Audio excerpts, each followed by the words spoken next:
Bonjour à tous, bienvenue à la conférence The Human Safety Net. J'espère que vous allez bien.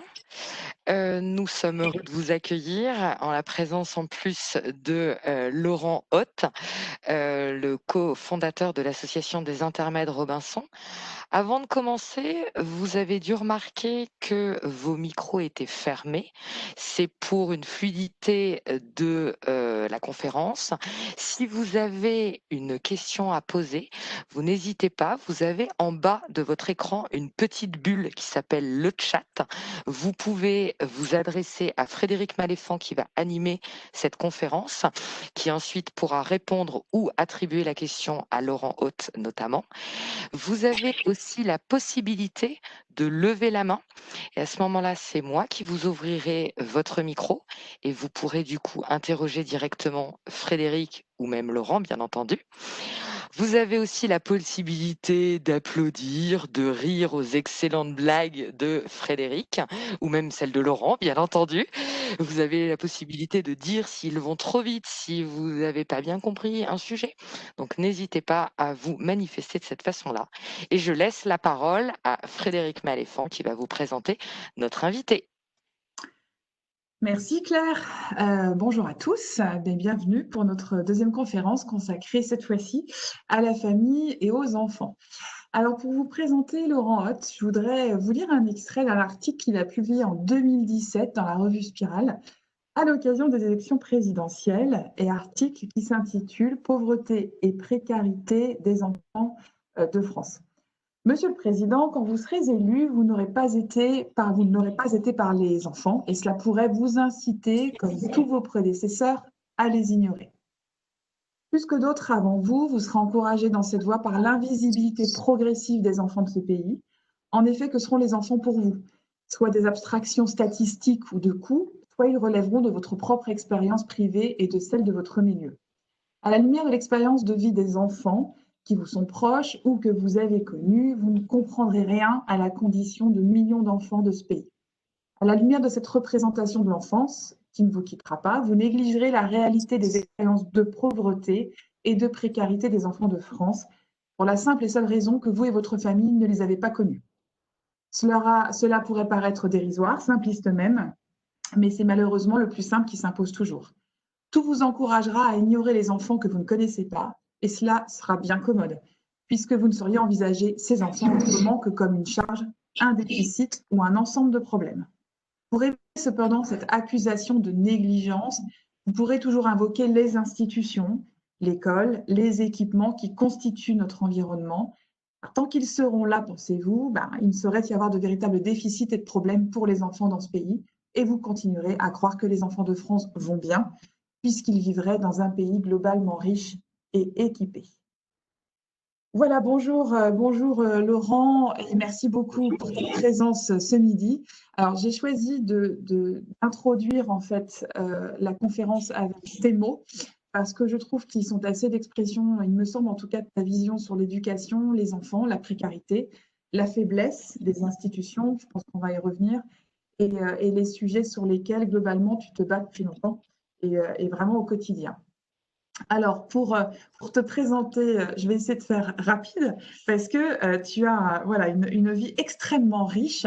Tu as travaillé dans beaucoup d'institutions éducatives, écoles, éducation spécialisée, éducation populaire. Tu as été animateur, enseignant, instituteur, directeur d'école. Tu es aussi docteur en philosophie et tu as mené beaucoup de travaux de recherche sur l'éducation, la pédagogie, le déclin des institutions, l'évolution de la famille. Tu as publié plusieurs ouvrages aussi, j'en cite juste trois parmi un ensemble, un corpus. Travailler avec les familles, le travail éducatif en milieu ouvert ou encore pédagogie sociale, une pédagogie pour tous les éducateurs. Et justement, c'est ce sujet de pédagogie sociale qui te vaut aujourd'hui une reconnaissance importante par tes pairs, puisque d'une pédagogie alternative qui est née, si j'ai bien compris, en Pologne, tu t'es fait le chantre de sa connaissance et de son développement en France.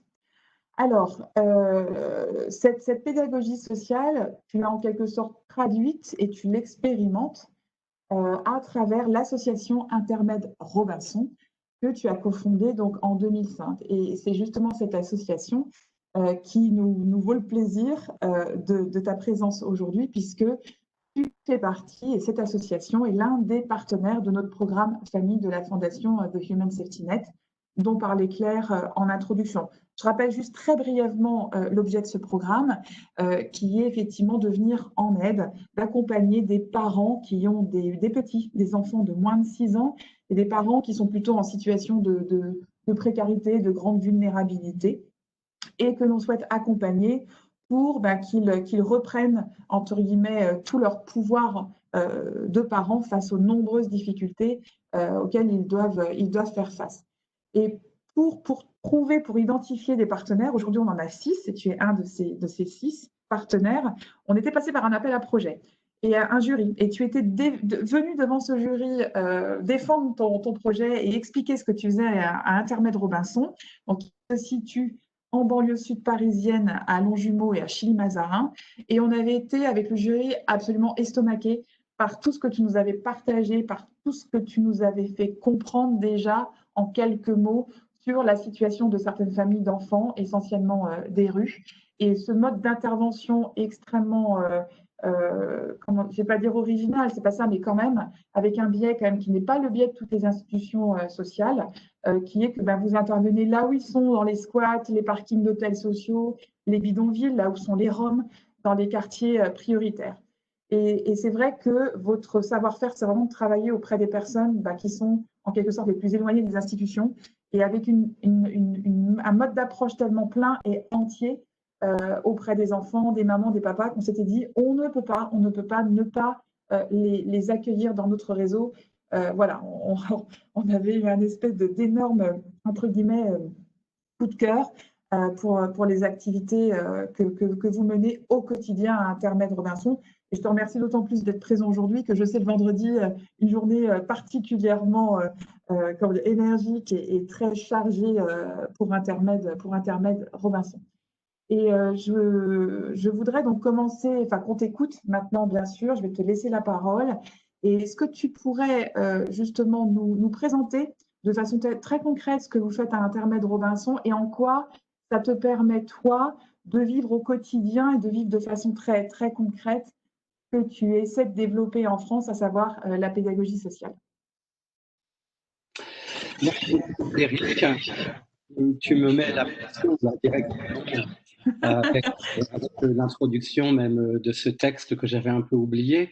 À l'époque, en effet, c'était une adresse au futur président de la République. Et à le réécouter, je me rends compte que malheureusement, je suis un peu triste de ça, mais voilà, j'avais pas tort d'estimer qu'il ne prendrait pas la mesure des situations. Intermède Robinson est une association qui a choisi de travailler localement, parce que je pense pour travailler efficacement, il faut travailler localement. Donc, dans notre territoire, le nôtre, c'est le nord du département de l'Essonne, les communes autour de Chilly-Mazarin et Longjumeau. Et notre principe, c'est la pédagogie sociale, c'est-à-dire que nous essayons d'aller voir directement les familles et les enfants en dehors des institutions. On part du principe qu'on est dans un pays qui est couvert d'institutions sociales. Il y a des institutions d'animation, il y a des écoles, il y a des centres sociaux, il y a des services municipaux, il y a des services départementaux, il y a la CAF, il y a un certain nombre d'institutions sociales, mais que chaque institution ne voit les situations et n'aperçoit les familles qu'à travers son propre programme, ou à travers ses propres activités, ou à travers sa propre terminologie, ou à travers ses propres objectifs. Nous avons choisi de sortir, c'est-à-dire de rencontrer les enfants et les familles directement là où elles vivent, en dehors même de tout présupposé, en dehors même de toute catégorie, et de voir ce qu'on découvre. Et c'est vrai que quand on sort, que ce soit dans les bidonvilles, dans les squats, dans les quartiers prioritaires, dans les hôtels sociaux, eh bien on rencontre toute une foule d'enfants et d'adultes qui peut-être étaient invisibles pour la plupart des gens.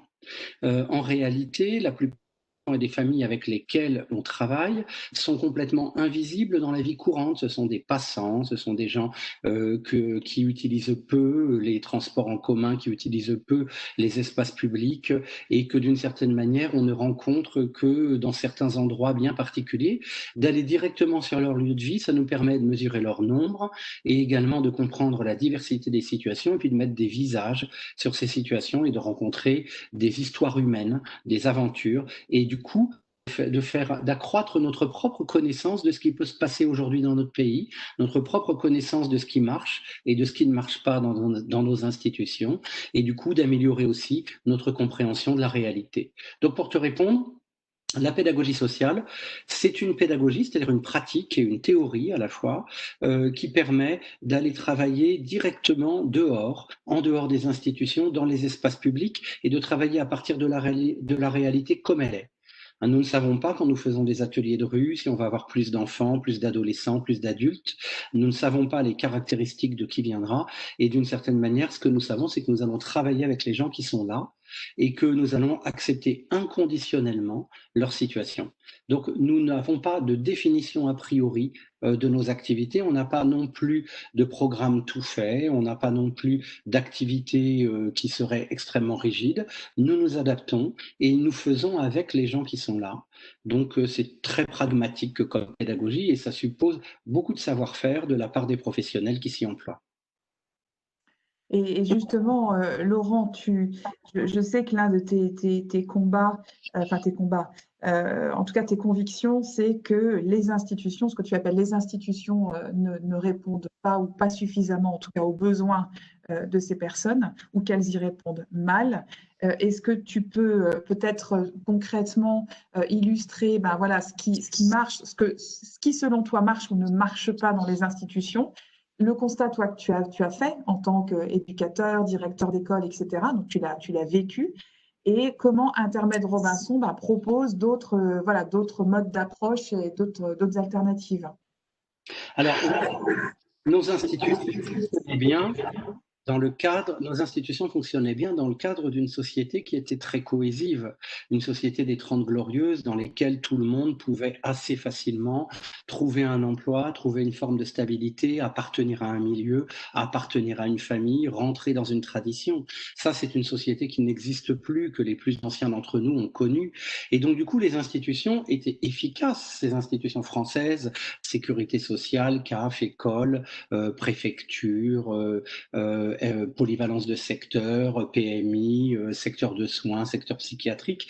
Toutes ces institutions pouvaient être efficaces parce qu'il s'agissait d'aller finalement au-devant des personnes qui, pour X raisons, se retrouvaient accidentellement en dehors de la société, en dehors de la solidarité et dans une situation difficile. Et leur rôle était de ramener ces personnes dans une espèce d'état ordinaire, de cohésion sociale et de retour à la normale. Or, aujourd'hui, la précarité, ça dure. La précarité, c'est toute une vie. La précarité, ça commence à la naissance et ça se poursuit tout au long de l'existence. La précarité, ça se transmet à ses propres enfants et c'est une condition d'existence qui ne va pas être résolue de sitôt, qui n'est pas un simple accident et dont on ne peut pas trouver juste une solution pour que ça cesse. Et nos institutions ne sont pas armées pour ça. Alors du coup, ce qu'elles font, c'est qu'elles se donnent des objectifs très précis, des prestations, elles définissent pour qui sont leurs prestations, elles définissent leur public et du coup, elles perdent de vue toutes les personnes qui ne rentrent pas dans ces cadres-là, parce que finalement, les gens qui travaillent dans les institutions, aussi honnêtes, aussi sincères soient-ils, ne peuvent voir le monde que depuis leur guichet. Et ça, malheureusement, ça ne permet pas de tout voir. Et justement, donc voir le monde depuis leur guichet, donc toi, le monde tel que tu le vois en tant que praticien, en tant qu'expert de ces sujets, comment toi, tu essaies du coup de proposer des choses qui vont venir, entre guillemets, couvrir ce champ d'intervention auprès de ceux que tu appelles les invisibles, en fait. C'est du coup comment toi, tu as pensé ton mode d'intervention à Intermède Robinson pour justement pouvoir agir, non pas avec les institutions, mais peut-être à côté des institutions, du coup. Oui, tout à fait. Nous avons un mode d'action qui est complémentaire, qui est supplémentaire à celui des institutions. On n'imagine pas que nous sommes ou que nous serions seulement là pour amener les gens aux institutions. On peut le faire quand la réponse, c'est ça. Quand le besoin des gens est vraiment ça, on peut les accompagner jusqu'à l'institution qu'il leur faut. Mais bien souvent, c'est plus complexe que cela. En fait, nous allons travailler dehors, c'est-à-dire directement dans les lieux de vie, en bas des immeubles, dans les bidonvilles, sur les parkings des hôtels sociaux, dans la rue. Et à partir de là, nous rencontrons tout le monde. Et en fait, les deux axes de notre travail, ce qui va nous différencier d'un mode classique d'intervention, c'est d'une part que nous travaillons localement et que du coup nous sommes vraiment implantés dans notre territoire et que nous en devenons des connaisseurs, et d'autre part que nous accueillons tout le monde inconditionnellement et que du coup nous sommes préparés à apercevoir et à découvrir des situations qui sont des situations qui sont nouvelles ou que nous pourrions ne pas connaître. Je vous donne un exemple. Par exemple, on a beaucoup travaillé avec les gens des hôtels sociaux, qui sont des gens mis à l'abri par les différents services des 115, et on a découvert, d'une part, que ces personnes pouvaient vivre parfois 3, 4 ans dans la même chambre d'hôtel, avec une famille complète. Ce qui veut dire que ce qui était à la base un hébergement d'urgence devient un milieu de vie pour des enfants qui grandissent là-dedans. Donc on n'est plus du tout dans la même dimension que ce qui avait été prévu par les personnes qui avaient créé ce dispositif, qui est un dispositif nécessaire.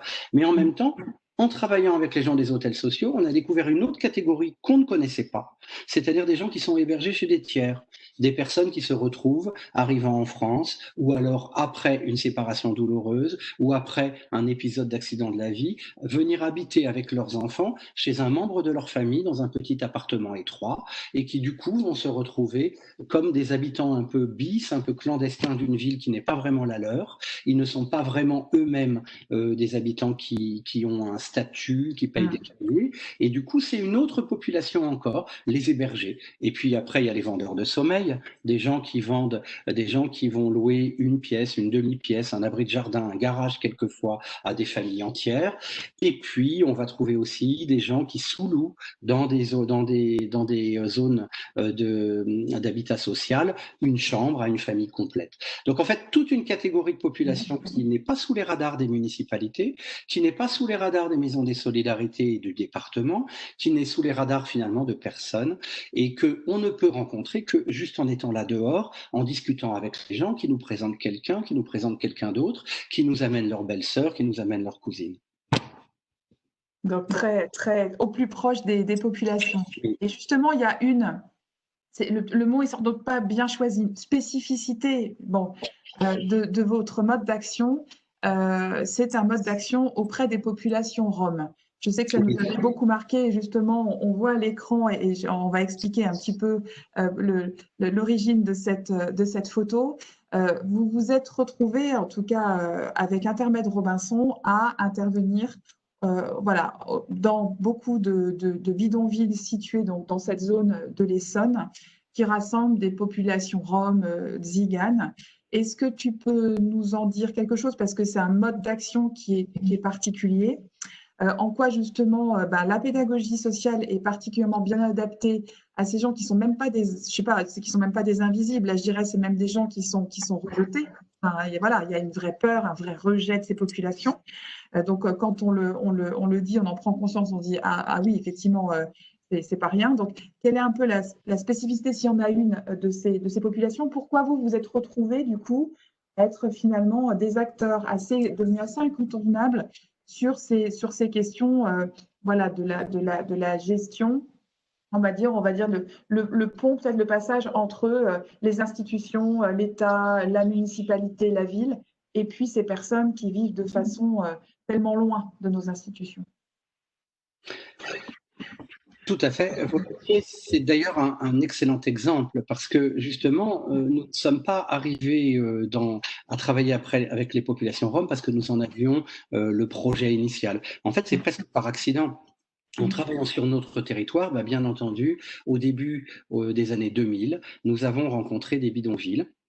Nous n'avions aucune connaissance préalable de ces populations, nous n'avions pas de compétences particulières à travailler avec elles, mais il y avait là des familles et des enfants en situation de précarité, et nous avions vocation à y mener nos ateliers comme nous les faisions dans les quartiers ou dans d'autres espaces. Donc nous sommes allés directement faire des ateliers auprès d'enfants et de familles qui à l'époque ne parlaient pas français, ce n'est plus du tout le cas aujourd'hui, et donc nous avons rencontré ce milieu rom, et à la fois qui ils étaient, d'où ils venaient, leur manière de vivre, mais aussi leurs conditions de vie, et puis également leur situation administrative, leur situation vis-à-vis des difficultés qui pouvaient être les leurs en termes de maintien dans l'espace, d'accès à la scolarisation, d'accès aux droits sociaux. Et donc nous avons découvert toute cette réalité-là, et petit à petit nous nous sommes familiarisés avec ça. Donc en fait on est devenus petit à petit des spécialistes alors qu'on ne l'était pas. Aujourd'hui, oui, la préfecture de région, la DIAL, la direction de l'hébergement d'urgence, nous a confié même une mission de travailler sur notre territoire avec l'ensemble des populations habitant dans les bidonvilles du Nord-Essonne, mission dont on s'acquitte bien volontiers. Donc elle a évolué, cette population, et on a pu, nous, faire avancer nos propres images à leur égard, découvrir ce qui est spécifique et ce qui ne l'est pas. Il y a beaucoup de choses chez les familles roms qui sont communes à de nombreuses familles qui connaissent la précarité. Il y a d'autres choses qui peuvent être plus culturelles et plus spécifiques. Nous connaissons et faisons tout cela. En fait, nous avons dû nous adapter aussi au fait que ces familles étaient souvent expulsées et que donc elles se retrouvaient de terrain en terrain, et nous avons appris à repérer que nous pouvions les retrouver sur des territoires adjacents. Donc petit à petit, on a pu faire des projets avec elles. Et cette photo, pour faire le lien, c'est une troupe d'enfants chanteurs et danseurs qui chantent et qui dansent selon la culture tzigane, plutôt culture tzigane d'ailleurs, russe et d'Europe de l'Est, que nous avons constitué au départ à partir d'enfants roms et qui accueillent aujourd'hui des enfants de toute origine, mais qui par contre vont se retrouver dans ce creuset où ils retrouvent aussi des camarades roms,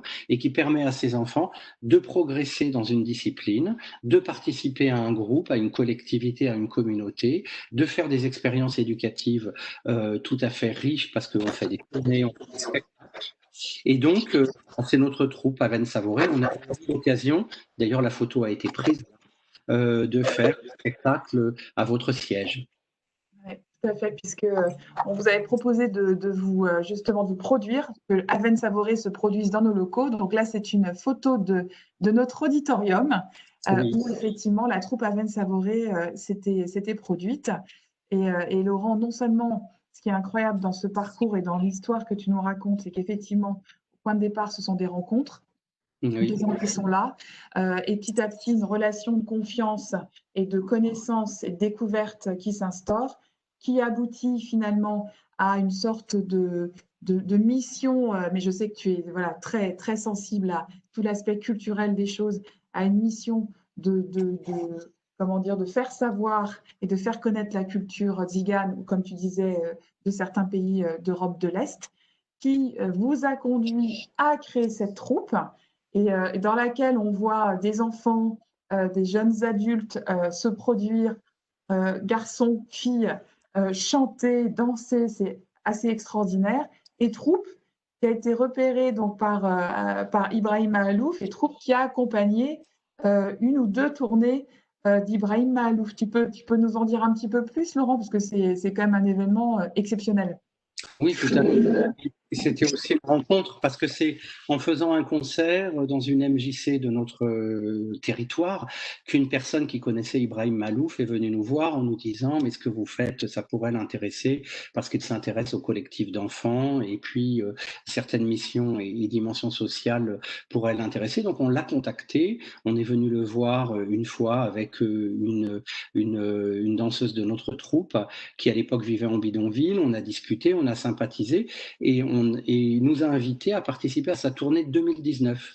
Et donc, en 2019, nous l'avons accompagné à 2 reprises sur des scènes prestigieuses et qui pour nous étaient inouïes. C'était le théâtre antique d'Arles, c'était les Nuits de Fourvière, c'était le Festival du Bout du Monde avec une quantité monstrueuse de public du côté de Brest.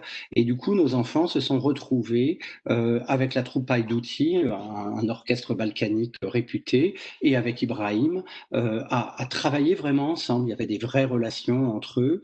Les enfants ont beaucoup progressé, et je pense que ça a été une expérience particulièrement marquante pour eux. Cette année, malgré le Covid, nous avons refait une tournée. On est allé dans les pays, on est allé dans l'Ouest, on est allé à Nantes, on est allé à Angers, on est allé aussi dans le Nord, du côté de la ville d'Avion. Et avec les moyens qui étaient les nôtres en cette période Covid, on a fait des spectacles spectacle essentiellement en extérieur, mais notre troupe s'est produite parce qu'elle a besoin de travailler. Elle a besoin de travailler parce que c'est une école. Aven-Savouré, c'est aussi une école pour les enfants qui y participent. C'est aussi une source d'inspiration pour nos ateliers parce que dans les bidonvilles, dans les hôtels sociaux et dans les quartiers, nous faisons des ateliers de danse, de chant et de percussion parce que c'est un langage international et interculturel qui nous permet justement de travailler, d'échanger, de communiquer entre nous. Est-ce que selon toi, cette approche et cette mise en valeur de cet aspect de ces populations qu'on ne connaît pas, parce que ce n'est pas le regard commun que les gens portent sur eux, est-ce que ça a, selon toi, permis aux autres personnes du territoire peut-être de commencer à changer un peu le regard sur ces populations, sur la pauvreté aussi? Nous, on a pris conscience à la Fondation The Human Safety Net, avec un tout petit peu de notre petite expérience, bien sûr, qu'on devait aussi travailler sur le regard sur la pauvreté, le regard sur ces personnes. Est-ce que selon toi, voilà, tout ce travail culturel, cette approche tellement spécifique, tellement de terrain que vous faites, elle fait évoluer les choses et le regard qu'on porte sur eux? Oui, absolument. Et à commencer par le propre regard des enfants entre eux. Parce que, encore une fois, notre association accueille des enfants de tout horizon, toute origine et toute culture. Les Tziganes et les Roms en font partie. Et donc, le premier travail, ça a été aussi à l'intérieur même de notre communauté, de notre association, des enfants qui n'avaient pas d'atomes crochus ou pouvaient avoir partagé les réticences de leur milieu, les stéréotypes de leurs parents à l'égard des Roms, ont découvert à leur contact et au contact d'enfants de leur âge qui devaient se faire leur propre opinion et qu'ils pouvaient découvrir et faire des expériences fabuleuses. À l'intérieur même de la troupe Aven-Savouré, nous avons des enfants de toute origine. Là, les qu'on voit sur la photo, il n'y en a qu'une qui est rome, c'est celle qui a la robe rose. Celle qui a une robe bleue est albanaise, celle qui a une robe jaune aussi. Alors le garçon en jaune aussi est rome, lui. Donc c'est vraiment un mélange que nous avons. Et ce travail, il repose, et ce travail de valorisation repose évidemment sur deux axes. Le premier axe, c'est que nous allons montrer du beau. C'est-à-dire là où les gens attendent du misérable, là où les gens attendent des choses négatives ou sordides ou menaçantes, eh bien nous amenons plutôt de la beauté et de la joie. Et puis de l'autre côté, nous essayons aussi de sortir la visibilité des personnes, des enfants, pour qu'ils se mettent sur scène. C'est-à-dire on va les sortir de l'ombre pour les mettre à la lumière. Notre but à nous, on le résume souvent sous cette formule, il faut que ceux que l'on a oubliés nous éblouissent. Voilà, c'est ça que nous essayons de mettre en avant. Très belle phrase. Laurent, je sais qu'il y a une spécificité aussi, puisque d'avoir discuté, donc vous êtes l'un de nos partenaires, pas le seul. On a d'autres partenaires qui ont des modes d'intervention différents. C'est justement la richesse de ce réseau. Et il y a une chose dont j'ai pris conscience, en fait, en travaillant avec les uns et les autres, c'est que vous aviez vraiment, avant tout, si j'ai bien compris, une approche, un travail auprès des enfants et dans le but, en tout cas, d'interagir ou d'agir auprès des parents. Mais c'est d'abord le mode d'action, il est auprès des enfants, alors que j'ai d'autres partenaires qui ont une vision différente, qui, eux, travaillent d'abord auprès des parents, avec, pour voie de conséquence, une action, on va dire, directe ou indirecte auprès des enfants. Est-ce que tu peux nous en dire un petit peu plus? Parce que c'est vraiment intéressant. Notre programme a pour but vraiment d'être un programme sur les questions de parentalité. Comment justement, pourquoi cette spécificité? Qu'est-ce que selon toi ça va chercher? Qu'est-ce que ça permet? Oui, il y a plusieurs choses à dire là-dessus. C'est-à-dire qu'effectivement, nous sommes rentrés avec THSN dans ce programme de soutien aux familles et de soutien aux parents en difficulté. Et c'est vrai que nous l'avons fait avec notre spécificité à nous. C'est-à-dire que nous savons que dans les situations de précarité, les enfants sont souvent le lien entre les parents et le monde extérieur. Ce sont eux qui traduisent, ce sont eux qui font le contact, ce sont eux qui apprennent en premier la culture, la langue et les us et coutumes du pays dans lequel ils se trouvent. Et donc, nous avons pris le parti que ces enfants qui sont surresponsabilisés, qui sont souvent parentalisés, parentifiés, adultifiés, eh bien que ces enfants, il fallait les soutenir dans cette tâche où ils étaient, d'une certaine manière, les guides de leurs propres parents. Donc, le choix de notre association a été de nous mettre au service de ces parents, de ces enfants qui traînent en quelque sorte leurs parents derrière. Et ça nous donne aussi une facilité, c'est-à-dire que quand on va s'installer dehors dans un quartier ou dans un bidonville ou dans un parking, en effet, les premières personnes qui prennent du temps à venir avec nous et à vouloir faire connaissance avec nous, c'est les enfants. Hein, les adultes sont souvent pressés, indisponibles, timides, parfois effrayés, et donc ce n'est pas eux qu'on verra forcément, mais c'est les enfants qu'on verra d'abord. Donc c'est vrai que ça, c'est notre manière d'agir. Nous travaillons avec les enfants sur que les enfants nous amèneront à un moment ou à un autre leurs parents.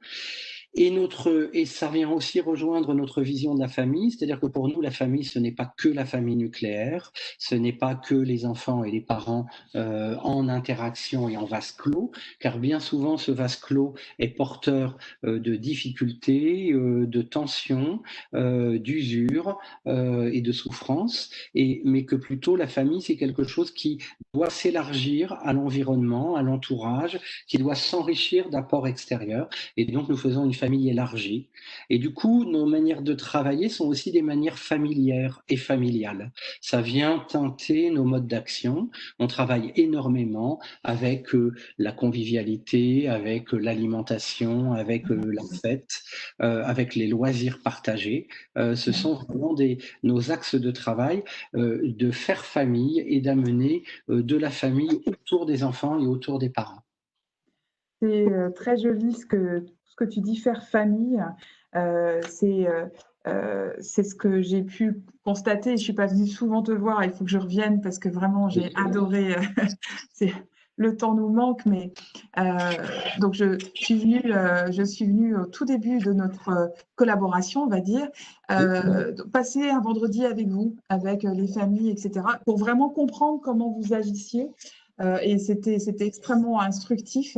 Parce que est-ce que tu peux nous raconter un petit peu, Laurent, quotidiennement ce que vous faites? Parce que vous faites énormément de choses.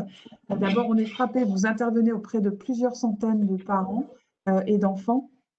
Vous avez vraiment effectivement un champ d'investigation, enfin un champ de territoire d'intervention qui est vraiment très important. Là, on voit une petite photo parce que, entre autres activités, vous avez créé un potager partagé en pied de cité. Et c'est là où on avait fait l'inauguration de notre partenariat. Et on avait symboliquement, on vous avait apporté, merci Claire Beaufils, ces petits plants de tomates, voilà, que les enfants avaient plantés, etc., etc. Donc, ce potager, c'est une illustration de toutes les activités que vous menez. Est-ce que tu peux nous en dire plus? Parce que je trouve que ça illustre bien tout ce que vous faites et c'est très concret. Oui, ça est toujours très concret. La pédagogie sociale, nous sommes toujours dans l'idée que nous devons travailler pour améliorer l'environnement, pour améliorer la vie quotidienne, pour améliorer les choses. En pédagogie sociale, donc, nous allons toujours privilégier des activités qui amènent soit la création d'œuvres d'art, soit produire de la nourriture. On va cuisiner, on va cultiver, on va jardiner.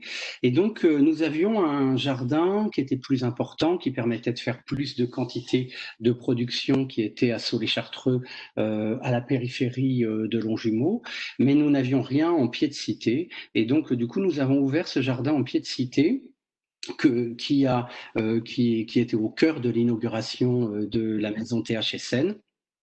Et qui se trouve à la résidence Bel Air La Rocade de Longjumeau. Donc ce jardin, c'est pour nous notre lieu de rendez-vous parce que nous n'avons pas de locaux dans ce quartier. Et donc c'est tout autour du jardin qu'à la fois il y a la trace de notre présence à travers ces plantations et ce travail, et c'est aussi le lieu où on va retrouver les enfants, le lieu où on va retrouver les familles, et c'est la marque aussi de l'implantation et du travail que fait Intermède Robinson dans ce quartier régulièrement. Alors c'est vrai que nous, notre idée du jardinage, c'est une idée du jardinage social qui va nous amener à également attirer l'attention des habitants, des enfants et des familles sur les questions alimentaires. Et ça va venir également nourrir et concourir à tous nos autres programmes qui vont aussi du côté du don alimentaire et qui vont aussi du côté de la cuisine collective et de l'amélioration des conditions alimentaires et sanitaires des familles et des enfants précaires, car il y a de grosses carences pour les enfants des familles précaires en matière d'alimentation en particulier, pendant l'enfance et encore plus à l'adolescence. Oui, tout à fait. Et c'est ça, pour le coup, un constat qu'on partage évidemment avec toi et aussi avec l'ensemble de nos partenaires, pour lesquels effectivement la partie alimentaire, denrées, nutrition est extrêmement importante sur voilà, tout l'ensemble de nos programmes. Et c'est vrai que c'est au cœur de la question évidemment de l'enfant, de son développement et aussi de ses familles. Et j'encourage, je reparlerai en fin de conférence de la possibilité qu'il y a de s'engager auprès de vous. Mais on va en reparler, on va bien insister là-dessus parce que vraiment, il y a de quoi faire. Et je peux vous dire que de passer une journée complète au moins, ou de façon récurrente, mais déjà une journée auprès de ses enfants, de faire de la pâte à sel avec eux, etc. Enfin, voilà, de jardiner et d'être vraiment à leur contact, c'est ben, voilà, c'est à la fois émouvant, c'est très vivant et c'est aussi très joyeux et très positif. En tout cas, voilà, bravo pour tout ça. Si j'en reviens maintenant, Laurent, un deuxième sujet, on va dire, maintenant qu'on a bien compris effectivement comment vous interagissez, entre autres à travers Intermed Robinson, je voudrais qu'on parle un petit peu plus de la notion de précarité. Alors, précarité, hélas, la situation actuelle l'illustre. On parle beaucoup de précarité en ce moment. On parle beaucoup de gens qui tombent en précarité. C'est un mot qu'on utilise tout le temps. Comment tu peux nous aider à voilà, mieux la comprendre, la définir, versus des mots tels que pauvreté, vulnérabilité. On ne sait pas trop quel mot utiliser. Comment tu la définirais, toi, la précarité, et comment tu définirais ce que c'est que la pauvreté? Il y a une définition. C'est vrai que dans le langage courant, on a des mots qui passent, qui prennent la place les uns des autres dans les discours, que ce soit les discours politiques, les discours des institutions ou les discours un peu humanitaires, pour éviter les répétitions. Un coup, on va dire pauvreté, un coup, on va dire précarité, un coup, pourquoi pas, on peut parler aussi des familles vulnérables. Pour autant, ces mots ont tous sociologiquement des sens bien différents. En particulier, le mot précarité, c'est vraiment celui qui va illustrer ce dont je parlais tout à l'heure, c'est-à-dire le passage de cette société dans laquelle, a priori, tout le monde avait une place, une sécurité, même une inscription à la fois sociale, dans le travail, dans la famille, et au passage d'une société dans laquelle, finalement, il n'y a plus d'inscription, où les gens sont interchangeables, où les gens sont mobiles et où les gens n'ont plus du tout d'assurance ni de sécurité d'aucune manière. Hein, donc, pour moi, le mot précarité, c'est vraiment ce qui va signifier la forme d'insécurisation de la société, qui fait que des personnes vont de moins en moins avoir de sécurité sociale, non pas au sens de remboursement des médicaments et des prestations, bien que ça passe aussi par là, mais d'une manière générale, une sécurité dans leur vie sociale et dans leur vie sociétale. La précarité, c'est ce qui va faire que finalement, on n'est absolument pas assuré de revenir à la normale. C'est ce sentiment que nous avons tous, quelle que soit notre inscription. Beaucoup d'entre nous ont des postes, beaucoup d'entre nous ont des fonctions, mais malgré tout, à certains moments de notre vie, les uns et les autres, nous faisons aujourd'hui l'expérience que parfois il n'en faudrait pas beaucoup pour perdre un certain nombre d'assurances et de sécurité et qu'on serait à ce moment-là sur une pente qu'on aurait bien du mal à remonter. C'est ça la précarité, c'est cette pente qui nous pousse vers le vide et qui est aujourd'hui la pente de la société tout entière, c'est-à-dire qu'aujourd'hui... Oh là, qu'est-ce que j'ai fait? Non, c'est bon, on t'entend toujours, Laurent. Pas de souci. Je vous vois... Ah si, je ne vois plus rien. Alors, tu as en bas de ton écran, tu as un rond, un symbole rond vert, bleu-vert. Il suffit que tu cliques dessus normalement et tu nous retrouves. En tout cas, on t'entend, Laurent. Vous m'entendez? Oui, on t'entend. D'accord, donc je vais... Il me redemande mon adresse électronique. Ah. Petit intermède digital. Je suis désolé. Hein. Il me demande un mot de passe maintenant. Voilà. Écoute, je te propose de rien bouger. Nous, on te voit, Laurent, et on Vous voyez, t'entend. on va Désolée. continuer comme ça. Voilà, pour toi, Donc, c'est pas agréable, mais on c'est que t'entend, c'est l'essentiel. Donc en fait, ce que je disais, c'est que la précarité, c'était un synonyme aujourd'hui d'une véritable insécurité sociale, c'est-à-dire le fait que nous n'avons pas de garantie de nous maintenir dans la situation où nous sommes et qu'il n'en faudrait pas beaucoup pour qu'on puisse connaître des situations dans lesquelles on perd petit à petit tout ce qui compose notre environnement habituel. Alors la précarité, elle s'est instituée dans la société française à partir de la fin des années 70, avec la perte de l'assurance du plein emploi, puis elle a continué à partir des années 80-90 avec la précarité familiale, c'est-à-dire qu'aujourd'hui ce sont aussi des familles qui éclatent, qui explosent, et on voit aussi une forme de précarité dans ces relations sociales et une multiplication des situations d'isolement et des situations de solitude et de dérapage que peuvent connaître tout un tas de personnes. La précarité, un psychiatre spécialiste des personnes en situation justement d'extrême marginalisation qui s'appelle Jean Furtos, disait que la différence qu'il y avait entre la pauvreté et la précarité, c'est que dans le cas de la pauvreté, on a peu, mais on sait qu'on a peu. Et ce peu, c'est notre quotidien, on sait le gérer, on a une idée de comment vivre avec. Et en plus, ce peu, on a toujours l'espoir ou la possibilité qu'un jour il devienne un peu plus et que donc notre situation puisse s'améliorer. Pour vous donner un autre exemple, la précarité, c'est tout le contraire. Dans le cas de la précarité, eh bien, je ne sais pas du tout ce sur quoi je peux compter. J'ai l'impression que ce que j'ai, je suis en train de le perdre et j'ai aussi l'impression que demain va être pire qu'aujourd'hui. Et donc, avec l'ensemble de toutes ces impressions, eh bien, je ne suis plus en mesure de gérer ma vie. Et donc, les précaires sont souvent des gens qui sont ballottés par la vie plutôt qu'ils ne la gèrent. Et donc, c'est quelque chose et une situation tout à fait particulière. Et la précarité concerne de plus en plus de familles et d'enfants. Oui, merci pour cette définition, en tout cas ces explications qui sont très claires. On le sait aujourd'hui et c'est une tendance a priori partagée, en tout cas en Europe, dans ce qu'on appelle les familles pauvres. Il y a une définition que l'État donne de la pauvreté. Aujourd'hui en France, un tiers des familles pauvres sont des familles monoparentales. Donc la pauvreté est énormément associée à la condition en général de mère seule, c'est-à-dire sur 80% des familles monoparentales sont des familles où c'est la maman qui se retrouve seule avec les enfants. Et effectivement, c'est comment on passe d'un état à un autre, c'est-à-dire qu'il y a une séparation ou un divorce. Et là, la famille plonge dans la pauvreté. Dans la pauvreté. Et a priori, c'est quelque chose qui est constaté. Tu parlais justement d'éclatement social, d'éclatement des familles. Et ça, aujourd'hui, ça plonge énormément de familles et d'enfants donc dans des conditions sociales qui sont dramatiques. Et je le sais des autres partenaires et d'un certain nombre de choses que l'on peut dire. Est-ce que c'est quelque chose que tu constates toi aussi? Oui, bien.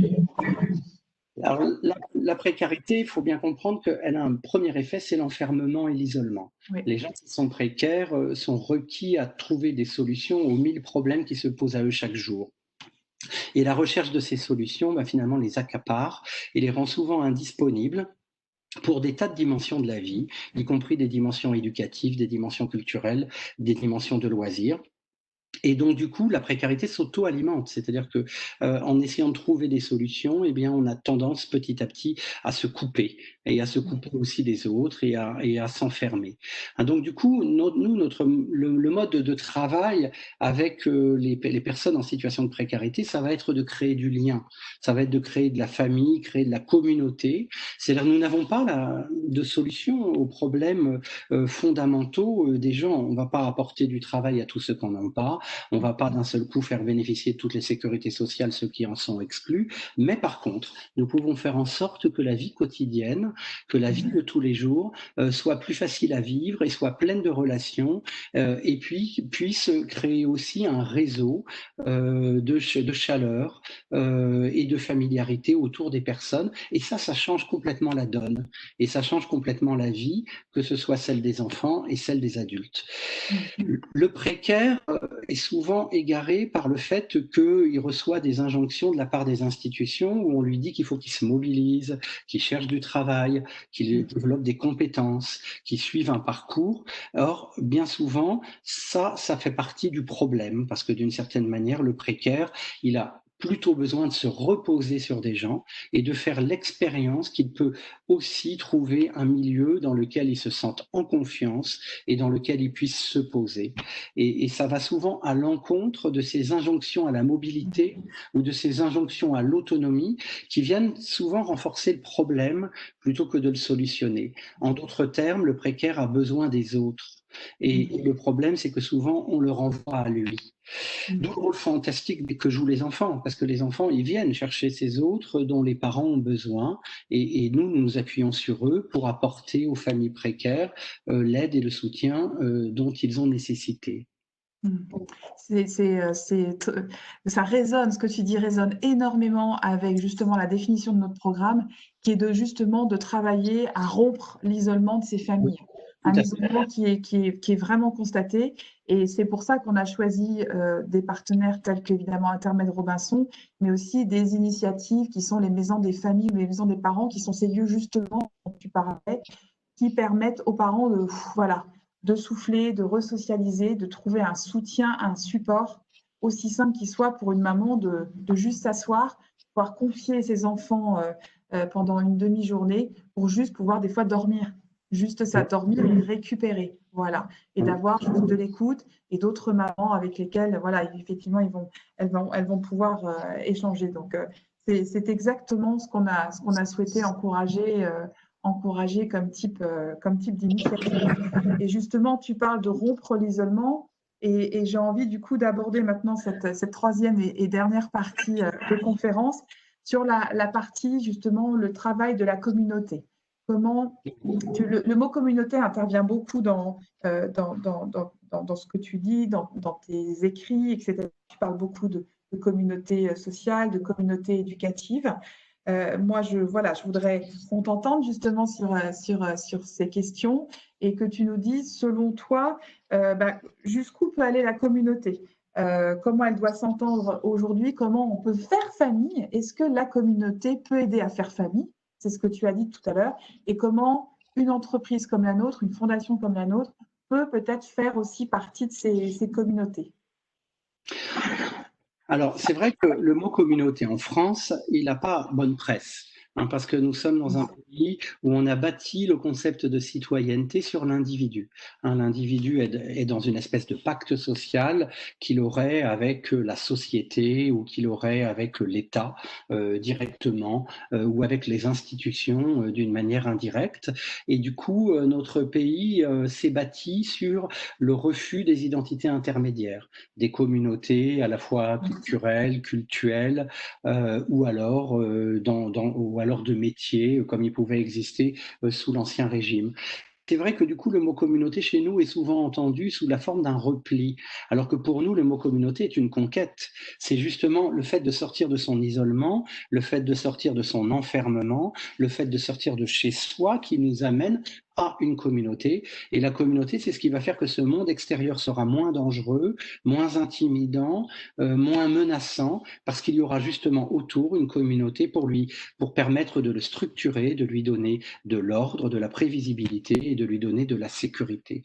Donc pour nous, la communauté, jusqu'où doit-elle aller ?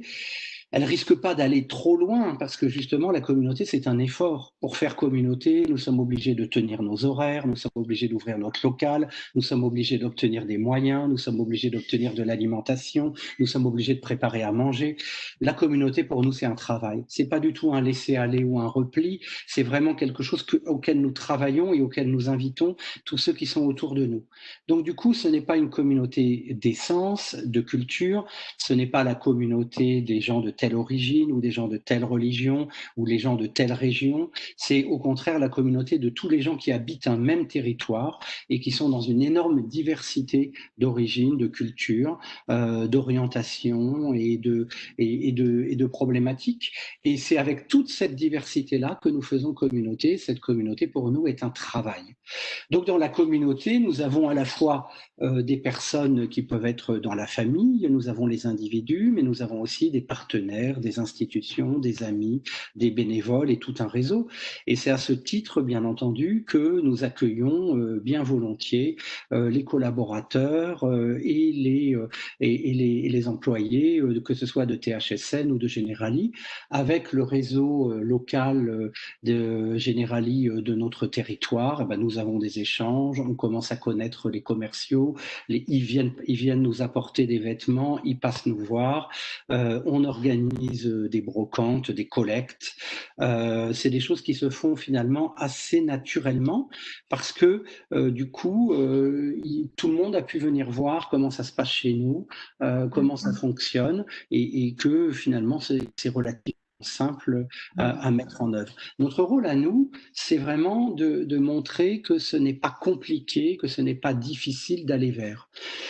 Souvent, on nous demande comment on a fait pour venir dans les bidonvilles quand, au départ, les premières fois où nous y sommes allés, est-ce qu'on n'était pas intimidés, apeurés?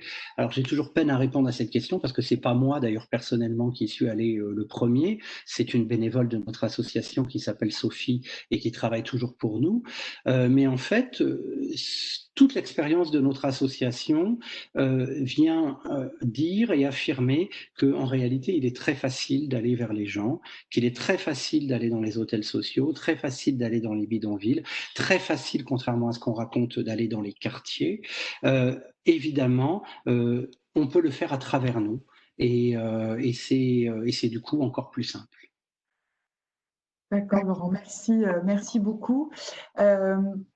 Peut-être une dernière question qui va nous, voilà, qui va nous rapprocher de la réalité et de l'actualité. Désolée, mais je ne peux pas ne pas aborder la situation sanitaire, la crise sanitaire que nous traversons et les effets de la crise Covid. Quand le confinement a été décrété, des lieux tels que le tien, puisque non seulement vous intervenez hors les murs, on va dire, c'est-à-dire en extérieur, mais aussi vous gérez un centre social, c'est-à-dire qu'il y a aussi un lieu où les familles, les enfants, etc. peuvent venir et où vous menez beaucoup aussi d'activités. Les lieux ont dû fermer, les lieux Oui. physiques. Ça a été le cas de toutes nos maisons, des familles, des parents, c'est tous les lieux d'accueil ont dû fermer. Qu'est-ce qui s'est passé de votre côté? On vous a vu extrêmement actif. Est-ce que tu peux nous raconter un peu, voilà, comment vous avez vécu cette période et un peu les leçons que tu en retires et où en sont les familles aujourd'hui, comment elles vont, etc. Oui, c'est un vaste sujet. Alors, évidemment, il est très difficile de fermer quand on est dehors. Et c'est vrai que la particularité de nos activités, c'est qu'elles se déroulent essentiellement à l'extérieur. Et c'est vrai que quand il y a eu le début de la crise, et quand il y a eu le confinement, on s'est réunis avec l'ensemble de l'équipe et nous nous sommes demandé ce que nous allions faire. Et l'équipe était quasiment unanime pour décider de poursuivre ces activités. C'est-à-dire que nous ne voulions surtout pas perdre de vue durant cette période de confinement les familles et les enfants qui étaient coincés, enfermés dans les bidonvilles, les hôtels sociaux ou les quartiers. Ça nous paraissait absolument essentiel d'aller vers elles et donc nous l'avons fait sur le plan et par le biais d'un besoin essentiel qui était le besoin alimentaire, puisque ces familles se sont retrouvées pour certaines encore plus enfermées que d'autres, parce que plus sujettes à la peur, ou parfois d'ailleurs plus isolées que d'autres, ou plus contraintes que d'autres. Hein. Il y a eu des bidonvilles où les familles se retrouvaient empêchées de sortir parce qu'elles ne disposaient même pas de papier ou de modèle de fiche d'autorisation pour sortir du bidonville. Et donc, il était absolument essentiel que nous, on rentre dans le bidonville pour amener de l'alimentation de base et des fournitures de base. Donc, pendant toute la période de confinement, avec l'aide de nos partenaires, de nos financeurs et aussi de nos sponsors, et beaucoup l'aide aussi de THSN, nous avons acheté, nous avons récupéré, obtenu des aliments, du matériel de puériculture, du lait maternisé, des couches, des produits d'hygiène. Et nous les avons distribués pendant toute la période et même au-delà, parce que ça ne s'est pas arrêté.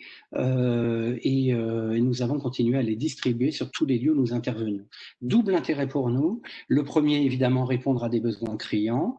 Mais le deuxième intérêt, garder le contact. Garder le contact avec les familles, garder le contact avec les enfants, entretenir leur espoir, entretenir aussi leur sentiment d'appartenance à quelque chose de plus large, les encourager à se projeter sur un après, la reprise de l'école, la reprise de la scolarité, de manière à pas tout décrocher et tout abandonner, parce que c'était évidemment un risque et même une menace qui s'est abattue un peu sur les familles pauvres et précaires. Les familles pauvres et précaires se sentirent mal après le confinement, parce que plus que d'autres, elles avaient des emplois qui étaient mal assurés, des emplois qui peinent à repartir, ceux qui travaillaient en dehors de la légalité, eh bien, n'ont eu évidemment aucune indemnité ou aucune compensation à l'impossibilité pour elles de travailler. Beaucoup qui travaillaient en intérim ou de manière précaire, eh bien, ne retrouvent pas une activité normale, et donc, du coup, ça a énormément fragilisé. Je ne parle pas non plus de l'effet dévastateur, je dirais, sur l'accrochage scolaire des enfants précaires, déjà bien souvent en difficulté dans leur classe et dans leur école. Et là, ils ont eu l'impression que c'était l'école qui les avait abandonnés. Et il est particulièrement difficile pour eux de reprendre pied dans leur scolarité.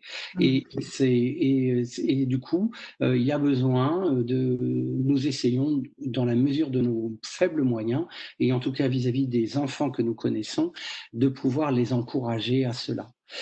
Donc pour nous, cette période de crise sanitaire, qu'est-ce qu'elle a révélé? Elle a révélé malheureusement, de notre point de vue, la fragilité des institutions qui ont cessé de fonctionner. Les maisons départementales de solidarité ont fermé, la préfecture a fermé, pendant un long moment, même des épiceries sociales ont fermé, même la Croix-Rouge a cessé en partie ses activités au début, avant de les reprendre. Nous nous sommes retrouvés confrontés à des services d'accueil qui n'accueillaient plus, des institutions qui ne répondaient plus, et donc à des droits sociaux qui n'étaient plus entretenus, qui s'interrompaient. Et donc, d'une certaine manière, on s'est rendu compte qu'il y avait un très gros isolement pour ces familles précaires qui se retrouvaient encore plus abandonnées de la part des institutions.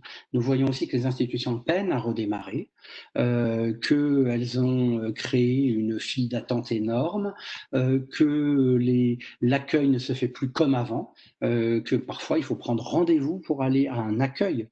C'est-à-dire qu'on a ajouté encore une distance supplémentaire entre les usagers et les institutions, et que bien entendu les familles précaires sont encore plus menacées qu'avant de passer sous les radars des pouvoirs publics, des institutions, pour tout ce qui concerne leurs conditions d'existence au quotidien. Merci Laurent, justement, tu as répondu à une question que Shadia en ligne avait posée. Merci pour tout ça. Je précise juste, je me permets d'informer voilà, nos collègues que pendant cette crise Covid, on a essayé d'être, nous, Fondation THSN, au plus près de nos partenaires. On a eu beaucoup d'interactions, entre autres avec toi, Laurent, avec ton équipe, beaucoup avec toi, grâce aussi à ton parrain, puisque je rappelle que nos maisons des familles, nos maisons d'accueil d'enfants, parents, etc., sont toutes parrainées par un membre de nos réseaux commerciaux, tu le disais tout à l'heure, et c'est Frédéric Martinelli qui est ton parrain, qui est membre du réseau salarié de Generali. Je crois qu'il est en ligne. Je crois que Willy est en ligne aussi. Bonjour à tous les deux. Et en fait, tu as un parrain, voilà, qui a joué son rôle de parrain, c'est-à-dire qu'il a interagi avec nous et il est venu nous chercher pour nous dire, voilà, l'association, là, elle vit ça avec la crise sanitaire. Ils ont besoin de produits de première nécessité, etc. Et donc, nous, on a fourni on a acheté beaucoup de biens de première nécessité pour vous. C'est une première. On n'avait jamais fait ça, mais voilà, tout le monde s'est adapté et c'est normal et c'est notre travail. Et Laura, dans mon équipe, y a largement et beaucoup contribué. Et grâce à aussi, oui, exactement. Et on a aussi, grâce aux équipes de la DSI, on a pu vous donner 10 ordinateurs aussi, parce que au-delà de la problématique alimentaire, vous, comme nos autres partenaires, ont évidemment fait le constat que ces familles subissaient la fracture numérique de façon encore plus brutale et plus dramatique que les autres. Donc, on continue à travailler avec toi, c'est-à-dire qu'on va faire un don, on va faire des dons de masse d'ordinateurs grâce en fait aux postes des ordinateurs du réseau salarié qui sont en train d'être changés. Et du coup, on va bénéficier de plus de 500 ordinateurs, nos partenaires familles, pour que justement on puisse à notre mesure participer à cette résolution de cette fracture numérique qui a été dramatique est largement cristallisé pendant cette période de confinement. J'en profite pour rappeler à ceux qui nous écoutent, vous pouvez poser des questions, donc n'hésitez pas. On me les relaie et poserai en votre nom, ou sinon vous pouvez aussi demander la parole. La parole est totalement libre, sentez-vous complètement libre de pouvoir intervenir auprès de Laurent, profiter voilà, de l'occasion assez unique qui nous est donnée de pouvoir échanger avec un expert aussi pointu, vous l'aurez compris, de ces questions sociales, de parentalité. Je ne sais pas, Claire, s'il y a des questions qui t'ont été remontées en plus de celle-ci. Pas de questions. Personne ne veut poser d'autres questions.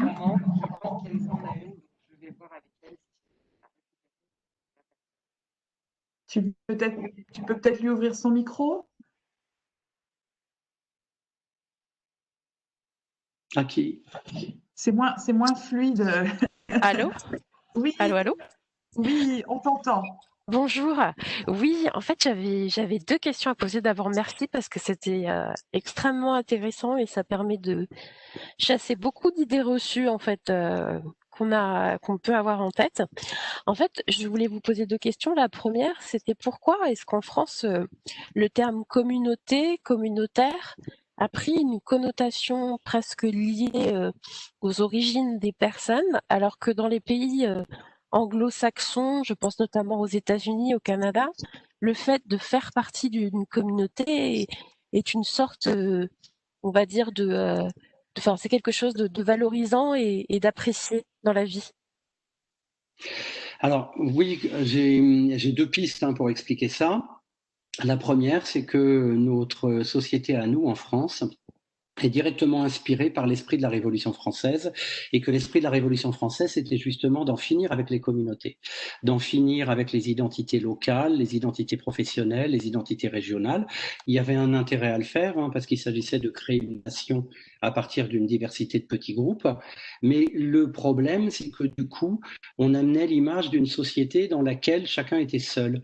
Et c'est vrai que ça a conduit, l'apogée de cette mode de pensée était assez romantique, c'est-à-dire de considérer l'individu comme une pure solitude. Et le problème, c'est que du coup, l'individu a aussi tendance à penser qu'il s'est fait tout seul, qu'il s'est construit tout seul, qu'il s'est créé tout seul, qu'il est responsable de tout ce qui lui arrive.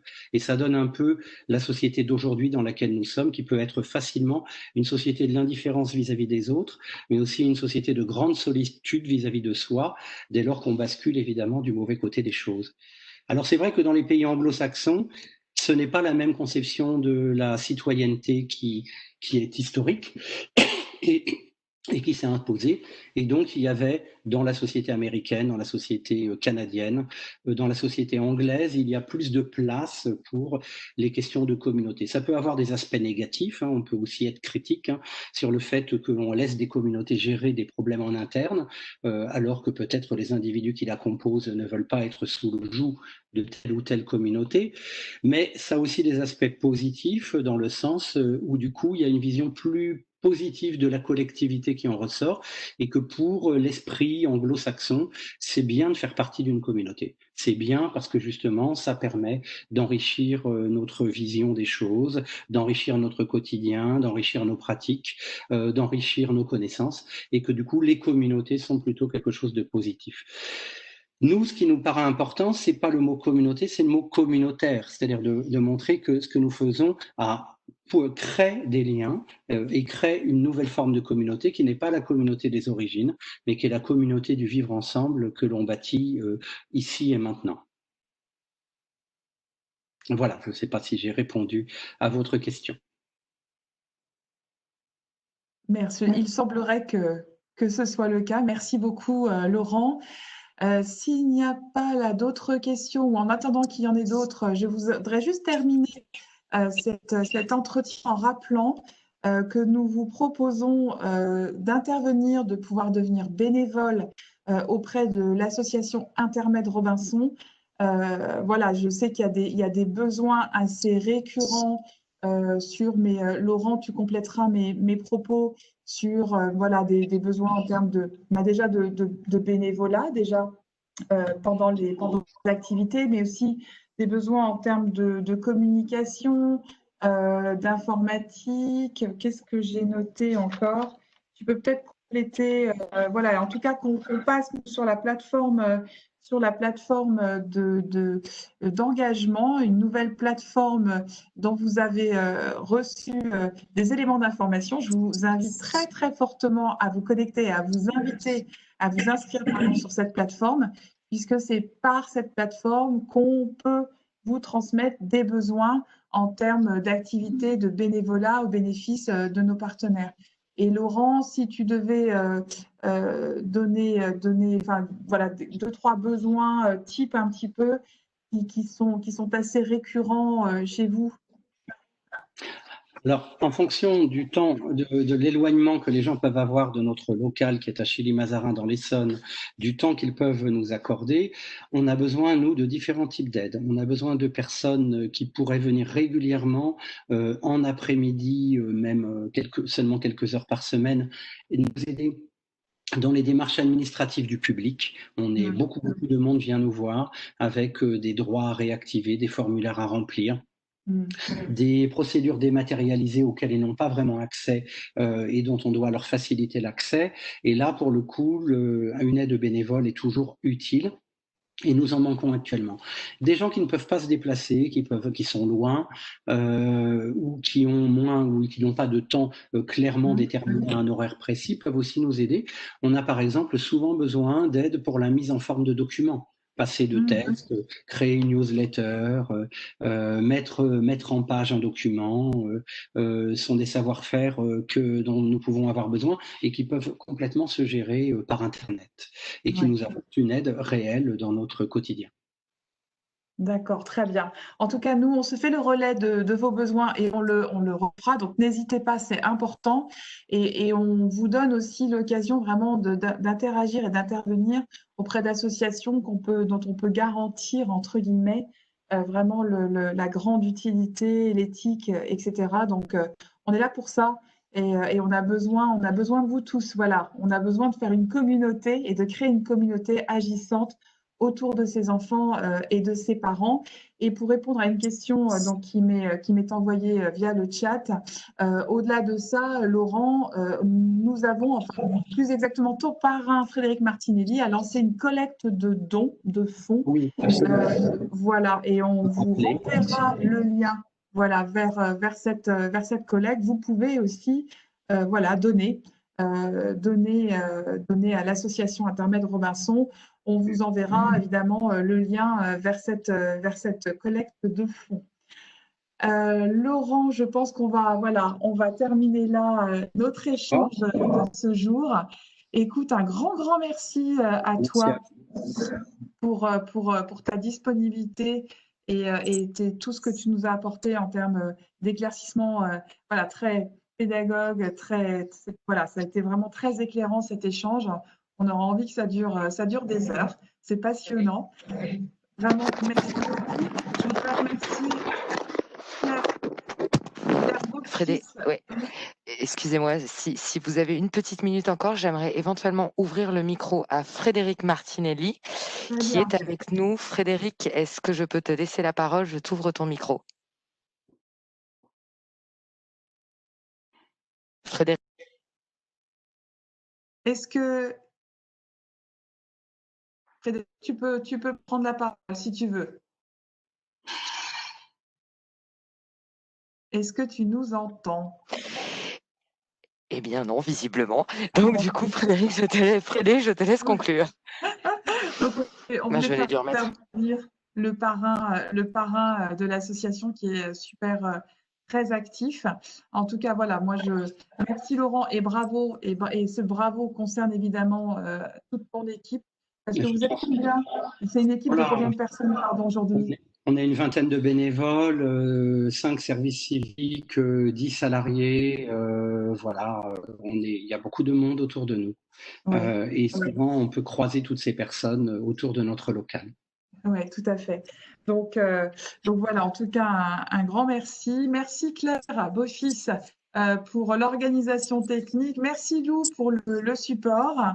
Merci à tous. Et puis j'ai envie de finir sur cette phrase peut-être qui rebouclera un peu tes propos, Laurent, et ce proverbe africain qui dit que pour élever un enfant, il faut tout un village.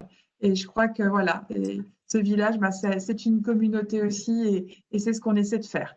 En tout cas, très bel après-midi à tous et à bientôt et à dans un mois puisqu'on vous proposera une troisième conférence encore sur le sujet enfants-famille avec cette fois-ci Christophe Beau qui va intervenir et qui va vous expliquer ce que c'est qu'une maison des familles avec une approche québécoise qui est passionnante et qui sera une autre illustration des activités que nous menons au sein de la Fondation.